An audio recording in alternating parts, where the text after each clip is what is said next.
Hi అండి అందరికి. మా బావగారు తీసుకొచ్చారనమాట. ఇది మేము తీసుకున్నాం అంటే ఒలుస్తున్నాము. ఎలా వస్తుందో నాకైతే తెలియదు, కానీ మా అక్క నేను ఒలుద్దామని కూర్చున్నాము. ఇదిగోటి చెరొక తీసుకున్నాము.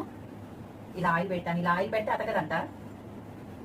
హ్యాండ్ వాష్ తో కడుక్కున్నా పోదంట. ఇది ఆయిల్ పెట్టుకుంటేనే పోతుంది. తీయాలంటే కష్టమే, కానీ తినాలంటే మాత్రం అసలు చూడండి పెద్దగా ఉంది.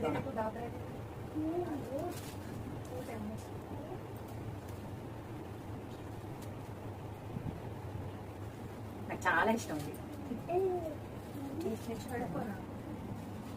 సూపర్ ఉంది అసలు. చాలా స్వీట్ ఉంది.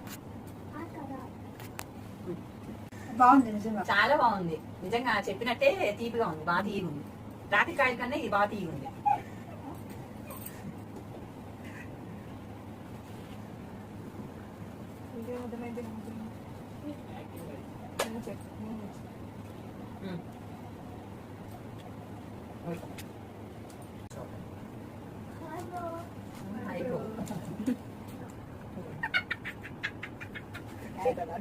Hi guys, welcome to our channel. My tum tum tum tum tum sahur. వల్లడం తక్కువ తినడం. తినండి. అలా తినమని చెప్పాడు. తీస్తూ తీస్తూ తింటే టేస్ట్ బాగుంటుంది అంట.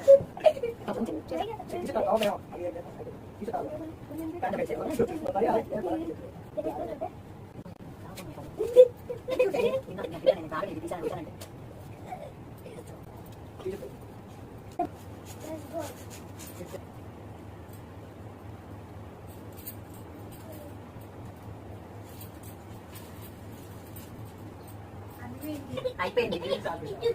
నీట్గా వచ్చేసాం. నీట్ గా వచ్చేసాం. కానీ ఈజీ అక్క. పైది కట్ చేసి తీసేస్తే మాత్రం తీసుకోవడం ఈజీ. నిజంగా మళ్ళీ మళ్ళీ నిజాలు చెప్తున్నాను. నాకైతే చాలా ఇష్టం. నేను రాకముందే మా అక్క నా గురించి తెప్పించి పెట్టింది. అంటే నాకు చాలా ఇష్టం అని. అయిపోయింది. నీట్ గా వచ్చేసాము. ఎంతో సేపు పట్టలేదు నిజంగా.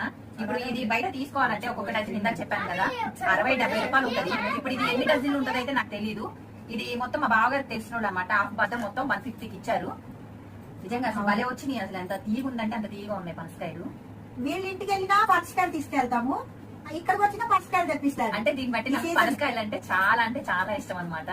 మీరు కూడా తెచ్చుకొని సీజన్ లో బాగా ఇలాగ ఒలుచుకొని తింటే నిజంగా అంటే బయట డజన్ లెక్క కొనుక్కోవడం కన్నా ఇలా కాయ గానీ లేదంటే ఒక సగం హాఫ్ బద్ద గానీ తెచ్చుకొని ఇలా ఒలుచుకొని తింటే నిజంగా చాలా కలిసి వస్తుంది. ఇల్లంతా పనసకాయ వాసన. అసలు ఎంత మంచిగా అసలు పత్తి కొట్టుకున్నా అంత వాసన రాదు. ఇల్లు బాయ్.